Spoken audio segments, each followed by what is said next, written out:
Welcome to another edition of Raya's Power International. Today we're not going to have a scripted video for our viewers. The title of today's video is No Nonsense Training, the Brutal Truth. And I've arrived at this title simply because I've had a lot of people recently accuse me of not knowing what I'm talking about or what I'm doing. They say you don't know how to squat, you don't know how to bench, you don't know how to deadlift, but you know, with 132 trophies and 8 world titles, 9 world deadlift records, that's not a fluke. I could see if I won 1 or 2 meets and that would be maybe a fluke. But to come out on top 132 times, I must know what I'm doing. I'm doing something right. Would that be correct? Now, I want to let you know where I'm coming from, what my mindset is. In 1966, my brother started karate. He was one of the pioneers of karate, okay? And he started teaching me at home. I was in 3rd grade. That was a time when children were not allowed in the dojos, okay? There were very, very few dojos in the United States. Later in my life, I traveled with him across the country every weekend to compete.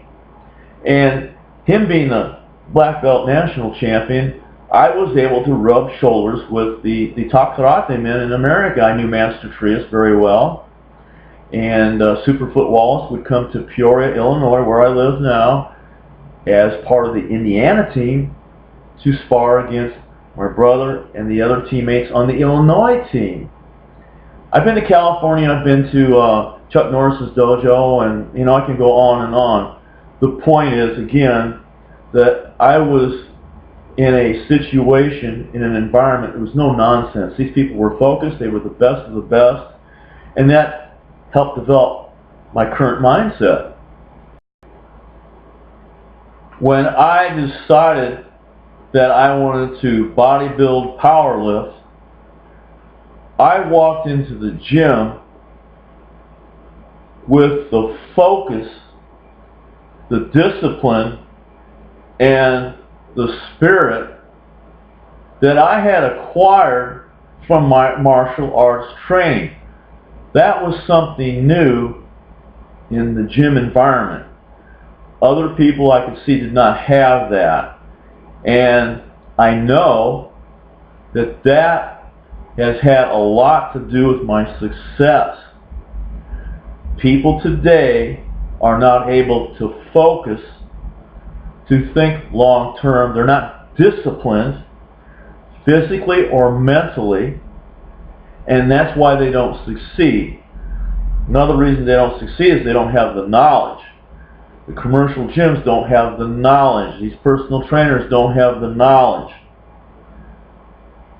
But again, having that discipline and having that focus and that dojo spirit, that team spirit, that gave me that foundation to build on once I acquired the knowledge regarding powerlifting and bodybuilding from people who were experts in those sports. So the brutal truth is that you have to have a mature mindset. You have to have focus. You have to have the discipline to be able to train seriously. That's how I'm able to train alone at home. It also allows me to focus more since I don't have people in my way or trying to talk to me while I'm training. Now, as far as bodybuilding, I've said this a million times, you have to do what? Have sufficient volume. For instance, when you do your arms, you work your arms at 50 to 60 sets in 30 minutes, maybe less. How do you do that? Sets back to back, no rest between sets, sets to failure, the proper volume. That's how you get results, okay? As far as losing weight, you have to build, ladies, a certain amount of lean muscle tissue because muscle burns fat, and then you have to use the multi-carbohydrate leverage loading diet, which again is 2 starchy carbohydrates, 2 fibrous carbohydrates, and a lean protein, all incorporated into each meal 6 to 8 times a day. Now, These are small meals and a lower intake of calories. Say you're using 2,000 calories a day. Now that same diet with increased calories, 5,000 plus calories a day, is the same diet that a bodybuilder is going to use to build lean muscle tissue, to gain muscle mass. It's still lean muscle tissue. It's just an increase in calories. So it's the same diet, okay? You have to be disciplined to go into the kitchen umpteen times a day and prepare your meals. And it's not the most enjoyable meals. It's not, you know, donuts and pizza and tacos and things like that. It's not pancakes and milkshakes, and it's things like rice, brown rice, chicken breast, steak, vegetables like broccoli, and so forth. You have to be disciplined in your supplementation as well. Now, when you take your supplements, you have to take the effective dose at the same time each day. Okay, your body gets used to that. You have to be disciplined in your sleeping habits. You want to go to sleep at the same time every night. You want to be able to get enough sleep to recover from your workouts.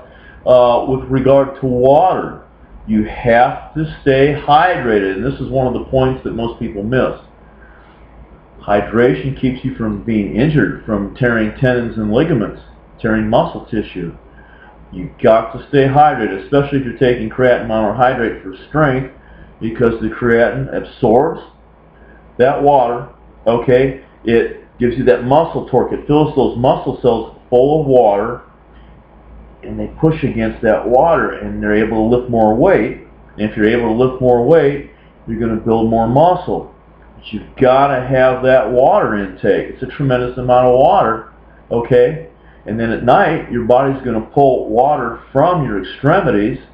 And if you don't, you've got congestive heart failure, but you're going to be up at night, you're going to be going to the bathroom. Okay, that's just normal. Okay, that's how a healthy body works. But you're going to see an increase in urination.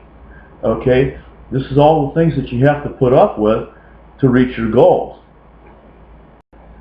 When it comes to powerlifting, you have to be physically and mentally tough, because every week you're going to be adding weight to the bar. And when you squat, as I do in the basement alone, you have to be comfortable squatting without spotters. Okay, you have to have that confidence in yourself that you're not going to lose the bar, you're not going to get crushed, you're not going to have any problem at all. Now, I've always said, in any powerlifting routine, bench press, squat, deadlift, if you can do 4 reps, you always do 3. And that gives you that recovery week to week, and you ride that momentum into the meet, okay? You try to stay recovered, okay? And then that last week before the competition, you don't work out at all, you get another 25 pounds from that week of recovery. But that's besides the point right now. When you power lift, you have to focus even more so than when you're bodybuilding. Okay, you've got heavy weight for triples, I prefer. Sometimes you can get away with doubles. But you have to be mentally and physically tough to perform those sets. You have to be focused, disciplined, and there's no team spirit there if you're training alone, so you have to be able to motivate yourself. And I've always said there's no such thing as someone motivating another person. They can inspire another person, but only you can motivate yourself. You have to bring that from inside yourself, and most people can't do that. Most people don't have that. And that's what separates the people who are successful in all fields from the general population. Now, having said this, I know it's the truth because I've applied it myself. This is what it takes. And I know it sounds brutal, the brutal truth. But don't sell yourselves short. Just because you've never done this before doesn't mean you don't have it in you to do this. Give it a try. I'm no different than anybody else. I had some fortunate experiences in life that that taught me things earlier than maybe I would have learned them had I not had those certain people or professional people around me. It might have taken me longer, or maybe I never would have stumbled upon these concepts in the first place. But now you've heard what I had to say. You've benefited from my experience, and give it a try. How many of you people out there have it inside you to be successful? You might be surprised.